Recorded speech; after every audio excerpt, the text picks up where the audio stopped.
All right, welcome to the information session for Right to Publish. This is a 12-week course. It's non-credit, and so I'm going to take you through kind of how it works and some of the information that I shared earlier with folks who attended the live in-person session.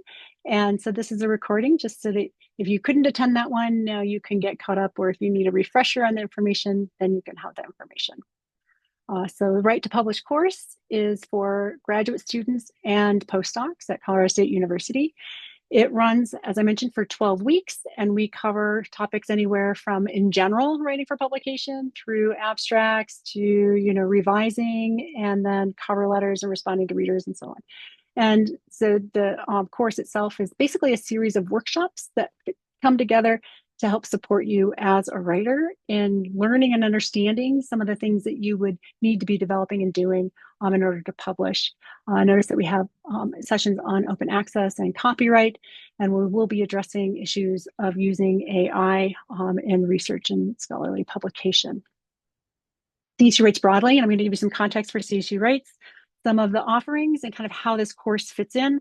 And I'm also going to then give you some advice, not just about, talking about article publication and how the course is operating, but then also about how it is that you can make the most of the course as you show up for it this semester. So CSU Writes, we have offerings where we serve research and scholarly writers across the career span. So faculty, graduate students, postdocs. The Grad Writes series has been launched, and you can sign up for webinars and workshops on the website. And if you are looking for workshops on specific topics, just please note that earlier in the semester, we talk about scheduling and habit formation. And as we move through the semester, we're talking about building out projects. And then as we move towards the end of the semester, we're looking at like what are the nuts and bolts and kind of the elements of those projects or the writing. So we've categorized these into 3 series. Series 1, Power of Habit, Series 2, Smarter, Faster, Better, and Series 3, Super Communicators. And our hope is that by crafting and kind of connecting all of those workshops, that you'll be able to see the ones that pop out for the most for you and that you know that you would like to attend. And all of those workshops are pulled together under titles by an author named Charles Duhigg, and he's a New York Times bestselling author who has written a fair amount, and so he's a great role model for us if we aspire to being prolific as he is. Show Up and Write, just a reminder, these are drop-in writing sessions. So if you are interested in having writing company and being held more accountable for reaching your writing goals this semester, Show Up and Write is a good option for you to show up to. Our book club, Slow Productivity, is by Cal Newport. So this semester in March, we will meet to talk about his book. And if you're familiar with Cal Newport, he talks about deep work and digital minimalism. And he's a kind of great academic himself. He's a computer scientist at Georgetown, but a great way of shaping the current contexts in which we as academic, researcher, or scholarly writers find ourselves writing in. And then we have one of our very own, Skylar Yu, who's going to be doing a guest talk this semester. We're super excited about her coming and doing the Sit Less revolution. She's going to be talking about her research and health and well-being. And since so much of what we do is from a seated position, we're going to look at how it is that we can write well, not just on the page, but also write well and be healthy in our bodies. And for those of you who are graduate students who are working on thesis or dissertation, or you could be working on a Plan B or Plan C master's project as well. If you're looking for a little bit more accountability, you want to have some Monday conversations, set your goals for the week, then you can dash after, kind of like have a little bit of community, or you can stick around and have a writing session and a working session after that. So Mondays in the afternoon, those are going to be run by Kimmy Conroe. So look for those. You can register at the website, of course, but it's always good to have company, again, while you're trying to get your work done. And this phrase comes from Jolie Jensen, who is one of the scholars who has run writing programs in the past and is just a great mentor and support of academic writing. And she talks about how what's important for us to be happy and healthy in our writing practice and processes is to have brief, frequent, low stress, and highly rewarding encounters with projects that we enjoy.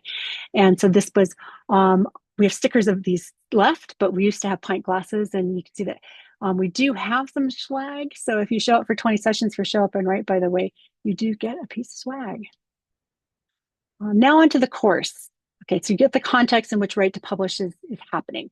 This CSU Writes is supplementary. It is doesn't do credit-bearing courses. We are not a department. We do not grant any kind of like degrees, right? So this is a non-credit course that's structured to be able to support you as you either learn about writing articles for publication or that you are actually actively writing an article for publication. Both of those are great. Any of those are great.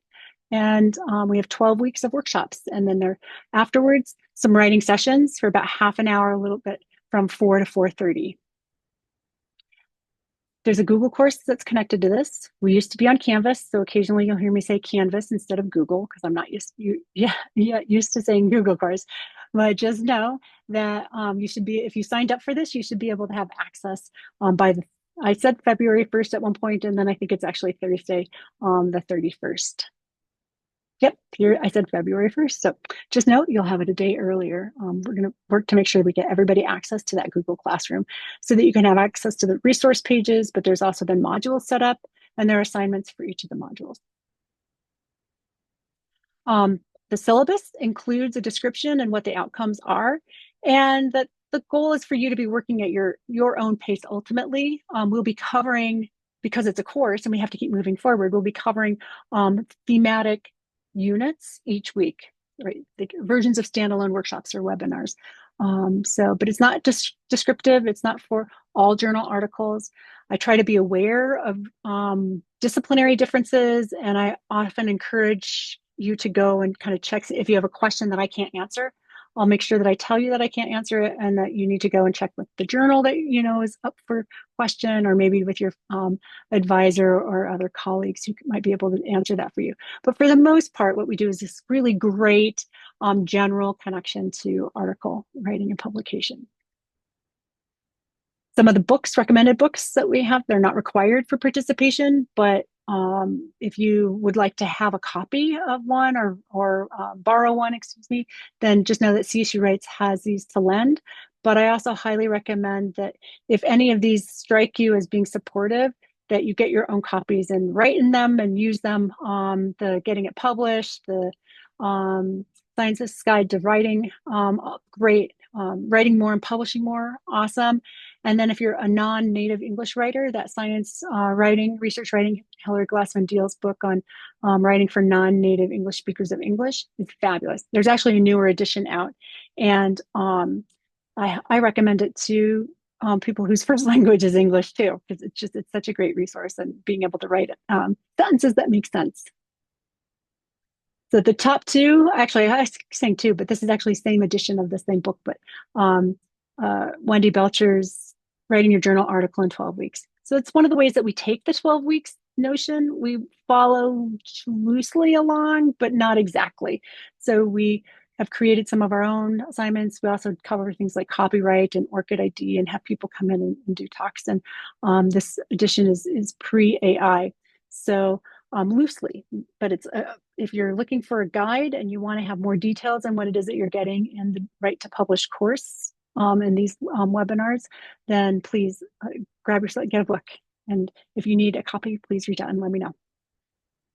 So now we're going to talk a little bit about practice, process, and then submissions, and thinking about like what we're looking at big picture over the semester. First of all, big picture, we're not talking about only one type of genre. There's any number of genres that we might call articles. Oftentimes we call them manuscripts, right? But we're looking at something that is submissible quality, and it could be that you're working on a book-length manuscript or an edited book where you're doing some editing for a larger set of essays. Journal articles themselves, of course, called articles, but they're book chapters and they're book reviews and they're conference proceedings and technical reports and blogs and other things. And all of those genres are fair game for if you're writing something that you want to have out the door in 12 weeks and you want to set a goal for that and use this course that way. That's awesome. And they're also ways for us to be able to talk about and see that there are different ways that we can write about the same material. You don't want to be double dipping. You're not publishing two journal articles on the same topic. But what you could be doing is crafting something for a blog that is related to the research that you're writing about in your article, right? And they're going to have different editorial processes. You'll have different experiences in writing for maybe similar audiences, but maybe very different audiences. And so all of those things that come up in the conversations about publishing, and just know that you can bring those to the Right to Publish course and we can talk about them. Again, this is a non-credit course. And so it's going to be on you to figure out how do you stay on top of things. So I'm going to ask that you just make a commitment to reviewing the syllabus, identifying how you want to participate. Is this a course that you want to participate from beginning to end? Session 1 to session 12? Is this something that you commit to participating in asynchronously? You know that you can't attend the sessions, hence you're watching this video, and that you still want to participate, and you still want to submit all 12 of the assignments to receive a certificate at the end.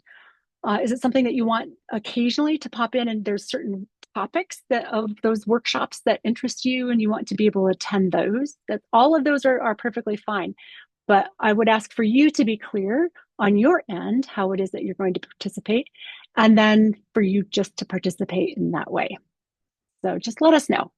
If you can attend most of them, but not all of them, just let us know. There's a value to attending weekly, and of course it is that you kind of build up that knowledge and that consistency, and you are practicing and learning as you go. But just note that we understand that by the end of the semester, it's tricky. And if you feel like you're somehow behind, you've fallen behind, that's a terrible feeling to have. And so we don't want you to feel that way. We want you to attend as you can. And by the end of the semester, we're hoping that you can still be attending with us, because those are some great conversations about like, what do you do through that revise, resubmit, and other kinds of conversations.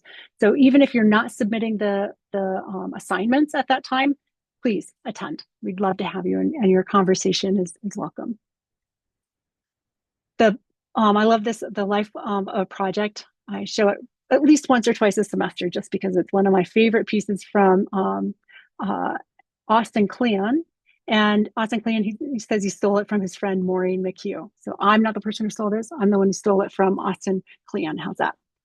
But he talks about that life of a project as starting off with the best idea ever, and then eventually moving into the dark night of the soul. At some point in a project and in a semester, we kind of feel that kind of weariness. And like, why was this a good idea? We thought it was a good idea at the time. And usually we kind of rally then, and it's good to have community and support and people who are giving you feedback so that you can rally to the cause and kind of finish it. But I'd like to talk about this end point right here where he says, it sucks, it's done, whatever, but it's not as bad as I thought.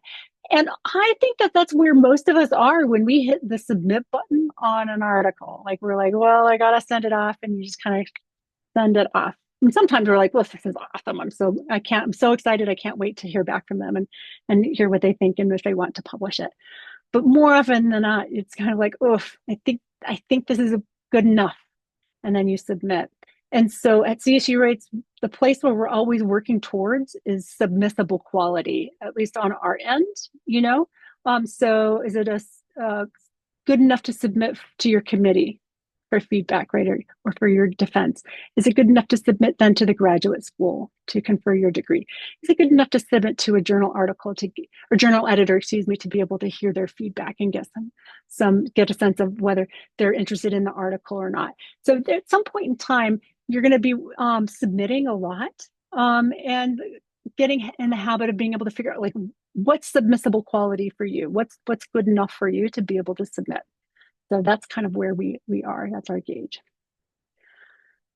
Having a satisfying and productive project and strategy, though, it may feel a little up and down too. But if you could be much more consistent through that process, it'll make the dark night of the soul and rallying to cause and for the cause, and then creating the submissible quality piece a lot easier. So just keep that in mind. And at least 15-ish minutes, maybe up to 2 hours a day is great. If you can write, if you're dissertating full on or finishing up your thesis full on, that 2 hours a day, perhaps, like that's 10-ish hours a week. That's awesome. That's a solid chunk of writing.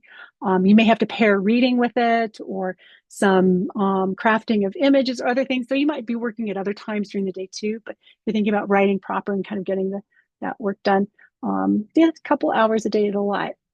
If you have multiple writing projects, by the way, you might be kind of splitting that up over time, but you want to know where it is that your project is, your writing, your journal article, excuse me, where it is in what stage. It's new ideas all the way through in the press and published.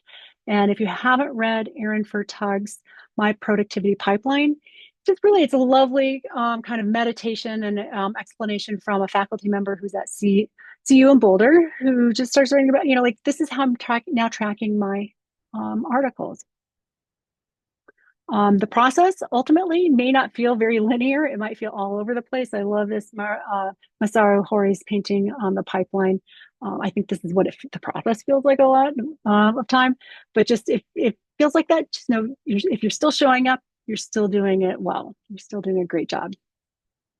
There are some corresponding CSU Rates resources. I've already mentioned many of them, the workshops and the Show Up and Write, but I do want to give another shout out to Show Up and Write. Anything that's going to help you kind of schedule, log, and track and be accountable for your work, really helpful. So virtual sessions, those are listed and they've started already this week as of January 27th. But just note, February 3rd, we'll have in-person sessions. We're looking for rooms still for those. We don't have those yet. So just know that if you go to the CSU Writes website to the Show Up and Write page, there are these little drop downs for each day, and you can find out where sessions are being hosted and who's hosting those sessions and where you can show up and write. And then think about what your system is for being able to track it. If you schedule and log and are held accountable for your writing, you're going to make so much more progress over the course of a semester. So that's where we start with a lot of our offerings and support.